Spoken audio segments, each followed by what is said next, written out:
আজ থেকে ঠিক এক মাস আগে গণ আন্দোলনের মুখে পদত্যাগ করে ভারতে পাড়ি জমান সাবেক প্রধানমন্ত্রী শেখ হাসিনা 3 দিন পর অর্থাৎ 8 আগস্ট শপথ গ্রহণের মাধ্যমে রাষ্ট্রক্ষমতা গ্রহণ করে নোবেলজয়ী অর্থনীতিবিদ অধ্যাপক ডক্টর মোহাম্মদ ইউনূসের নেতৃত্বাধীন অন্তর্বর্তীকালীন সরকার। নতুন সরকার আসার পর জামাতের রাজনীতিতে সক্রিয় হওয়া সহ বেশ কিছু উল্লেখযোগ্য পরিবর্তন ঘটেছে। আওয়ামী লীগ সরকারের পরিবর্তনের সঙ্গে সঙ্গে বিচার বিভাগে বড় ধরনের পরিবর্তন এসেছে।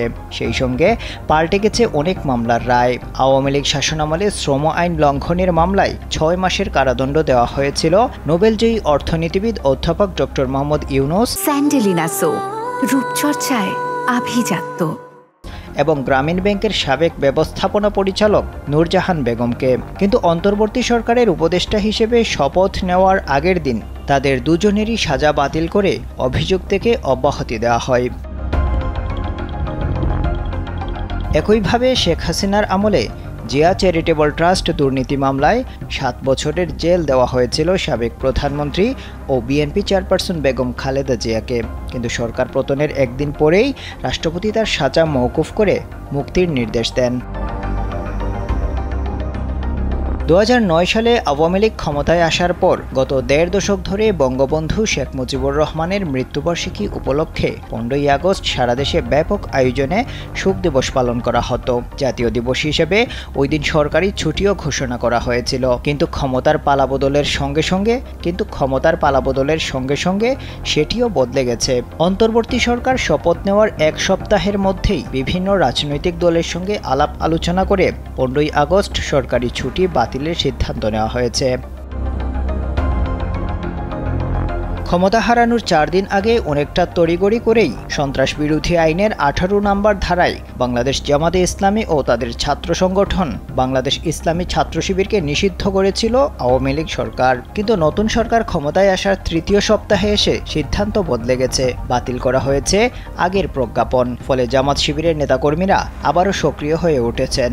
সারা দেশের পাড়া মহল্লায় তাদের জনসংযোগ করতে দেখা যাচ্ছে। শেখ হাসিনার পতনের পর সরকারি, আধা সরকারি এমনকি বেসরকারি প্রতিষ্ঠানের শীর্ষ কর্মকর্তাদের পদত্যাগের হিড়িক দেখা গেছে।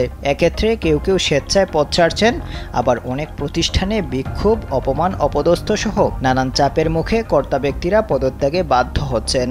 শিক্ষার্থীদের বিক্ষোভের মুখে গত 4 সপ্তাহে ঢাকা বিশ্ববিদ্যালয় সহ দেশের বেশিরভাগ পাবলিক বিশ্ববিদ্যালয়ের উপাচার্য, সহ উপাচার্য, প্রক্টর সহ শীর্ষ পদের ব্যক্তিরা দায়িত্ব ছেড়ে দিতে বাধ্য হয়েছেন।